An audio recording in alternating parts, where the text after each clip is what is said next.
Pretty cool stuff from Lizzie Speight there. Again, one of the 3 Texas commits that are playing in this. As you can see, 50-48 here in the third quarter. 4:45 to go and a whistle. 4:44 remains in the third quarter. I don't know how many lead changes, but it could be more than 2 points each. How about the Legends? Yeah, this offense is brilliant, by the way. And of course, it's mainly going to be the same thing, you know. Defense, crazy. Mid-range, crazy.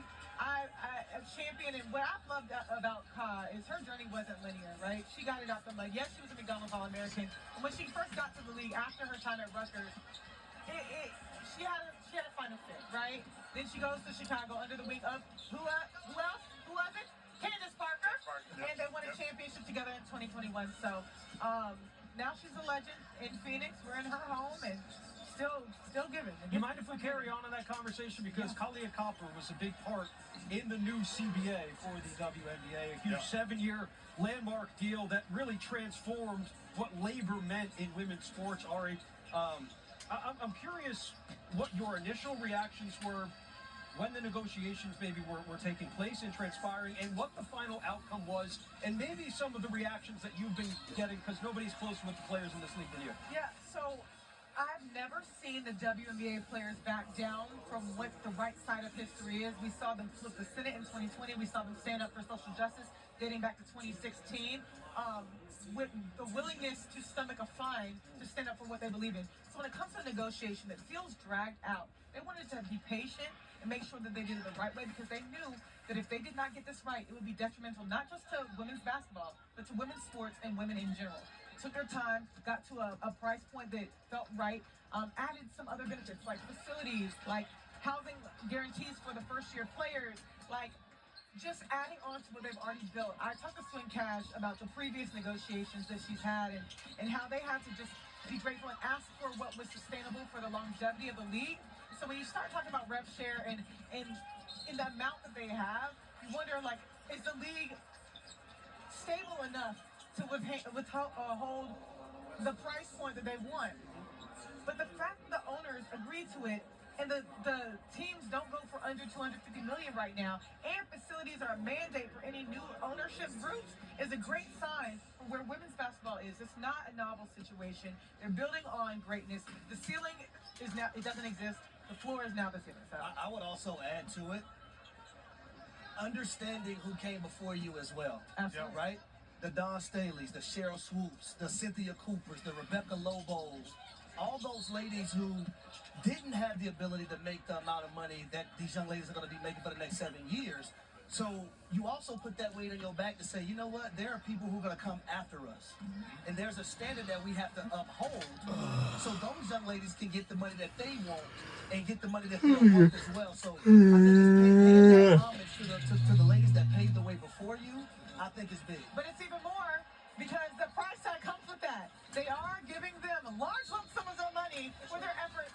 So the retirees, I think they're actually 3:02 remains in the third quarter. Tweeted about it, but they're granting based on how long you played in the league, a large lump sum of money. Thank you. I was in the room when Napheesa Cowler sat down in Minneapolis and called out the commissioner, and the whole room was stunned. The way she went about it, read a statement, made it clear they weren't here to play games.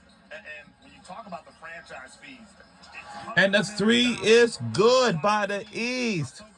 By Jenica Lewis with the 3. so it's just amazing to see what they've done for the players now. Timeout West. This ain't the 2018 Mark Davis buying the Aces for $2 million anymore. That thing is valued at $500 million now. You know what I would add to it too? Having something like Unrivaled too. We gotta see this again. Something that you can have in your back pocket to throw on that spades table and say, we got a joker. Napheesa Cowler. We got that joker right there. That's going to beat everything that you got. That league being successful and those young ladies embracing it as well, I think that's something that they were able to have in their back pocket and put on the table and embrace that they were able to, be so successful with. I think it's a little nuanced because people aren't acknowledging the fact that there is no Unrivaled without the WNBA. However, you push the price when you allocate this money for the top 30 players who play for 5 weeks, right? There's a give and take in that. And what I loved about the negotiation, we saw the humanity of the give and take. it's easy for the fans to look at it and say, Unrivaled pushed the envelope, which it did.